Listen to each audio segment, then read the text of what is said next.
जरा सोचिए, क्या हो अगर बैंक एटीएम की तरह अब कुकिंग गैस का सिलेंडर भी निकाला जा सके। जी हाँ, आज हम बात करने वाले हैं भारत के एक ऐसे ही अनोखे इनोवेशन की, जो हमारी रोजमर्रा की एक बहुत बड़ी परेशानी को सुलझाने का दावा कर रहा है। तो इस पूरी कहानी को समझने के लिए हम इसे 5 हिस्सों में देखेंगे। सबसे पहले, आखिर एलपीजी के लिए इतना लंबा इंतजार क्यों करना पड़ता है। फिर, ये गैस का एटीएम आखिर है क्या और कैसे ये सिर्फ 3 मिनट में अपना काम कर देता है। साथ ही हम ये भी जानेंगे कि लोग इसे एक असली इनोवेशन मान रहे हैं या बस एक टेम्परेरी जुगाड़। और आखिर में देखेंगे कि बड़े पैमाने पर इसका भारत के लिए क्या मतलब है। तो चलिए शुरू करते हैं और सबसे पहले उस प्रॉब्लम को ही समझते हैं जिसे ये नई टेक्नोलॉजी सॉल्व करने निकली है। जरा सोचिए, घर पर मेहमान आने वाले हैं, खाना बन रहा है और अचानक गैस खत्म। हुआ है कभी ऐसा? मतलब इससे ज्यादा परेशान करने वाली सिचुएशन और क्या हो सकती है ना? और ये भारत के कई घरों की सच्चाई है। पहले सिलेंडर बुक करो, फिर 7 से 10 दिन तक इंतजार करते रहो, पूरी तरह डिलीवरी एजेंट पर निर्भर रहो, और भगवान न करे अगर रात में या छुट्टी वाले दिन गैस खत्म हो जाए तो बस इंतजार के सिवा कोई चारा ही नहीं। तो फिर इस बड़ी प्रॉब्लम का सल्यूशन क्या है? चलिए अब नजर डालते हैं गुरुग्राम में शुरू हुए एक बिल्कुल नए कॉन्सेप्ट पर, जो एनर्जी डिस्ट्रीब्यूशन का तरीका ही बदलने का वादा करता है। तो ये एलपीजी एटीएम आखिर है क्या? देखिए, बिल्कुल सीधे शब्दों में कहें तो ये एक ऑटोमेटिक 24/7 वेंडिंग मशीन है। आप अपना खाली सिलेंडर दीजिए और बदले में ये आपको तुरंत एक भरा हुआ गैस सिलेंडर दे देगी। अच्छा, तो इस पहल के पीछे है कौन? ये असल में भारत पेट्रोलियम कॉरपोरेशन लिमिटेड यानी बीपीसीएल का एक पायलट प्रोजेक्ट है। इसका नाम है भारत गैस इंस्टा एलपीजी। इसे फिलहाल गुरुग्राम की एक residential society central park flower valley में शुरू किया गया है। और मकसद बिल्कुल साफ है, 24 घंटे 7 दिन जब चाहे तब तुरंत गैस सिलेंडर की सुविधा देना। ठीक है, तो सवाल ये है कि ये एटीएम आखिर काम कैसे करता है और इसके फायदे क्या-क्या हैं? आइए देखते हैं। देखिए, इसका प्रोसेस काफ़ी आसान है।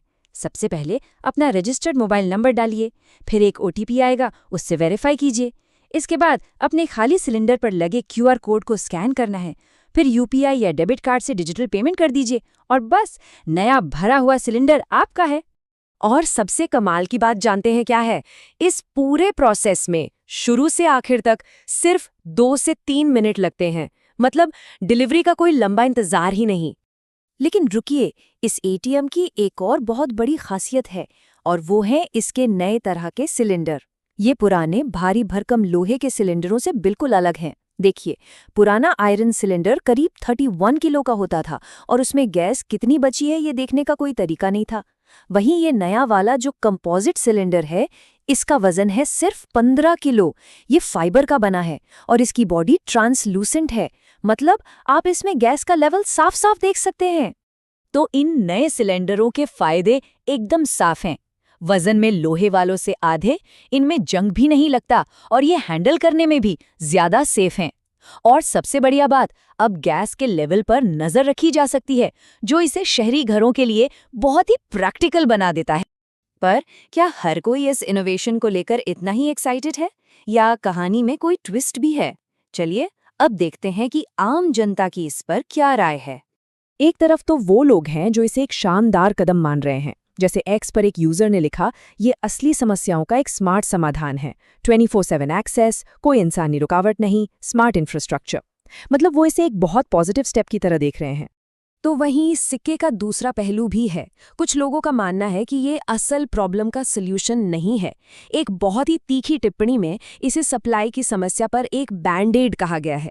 मतलब ये सिर्फ एक ऊपरी टेम्पररी इलाज है, ये समस्या की जड़ तक नहीं जाता। और लोगों का ये जो शक है, ये बेवजह भी नहीं है। कई लोगों को पानी के एटीएम याद आ रहे हैं, जो बड़े तामझाम से शुरू तो हुए, लेकिन अब या तो उनमें पानी नहीं आता या वो काम ही नहीं करते, जैसा कि एक और यूजर ने लिखा है। इन सबके अलावा लोगों के मन में एक और प्रैक्टिकल सवाल है।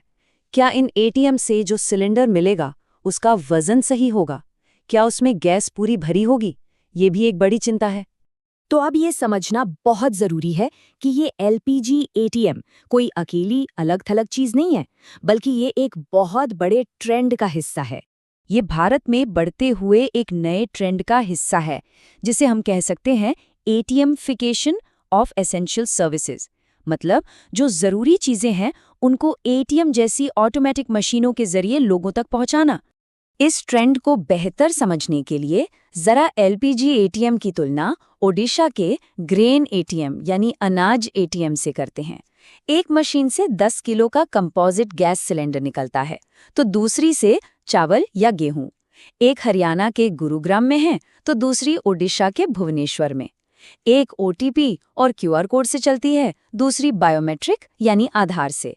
पर दोनों का मकसद एक ही है, जरूरी चीजें बिना किसी देरी के आसानी से लोगों तक पहुंचाना। और हाँ, ये जो ट्रेंड है ये देश के बड़े लक्ष्यों से भी सीधे सीधे जुड़ता है। ये नागरिकों के लिए ईज ऑफ लिविंग को प्रमोट करता है। ये डिजिटल इंडिया के विजन के साथ भी जुड़ा हुआ है।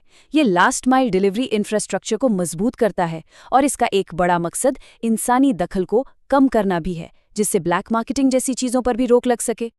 तो आखिर में एक बड़ा सवाल हमारे सामने खड़ा होता है, क्या सर्विसेज को इस तरह ऑटोमेट करना ही पब्लिक डिस्ट्रीब्यूशन का भविष्य है?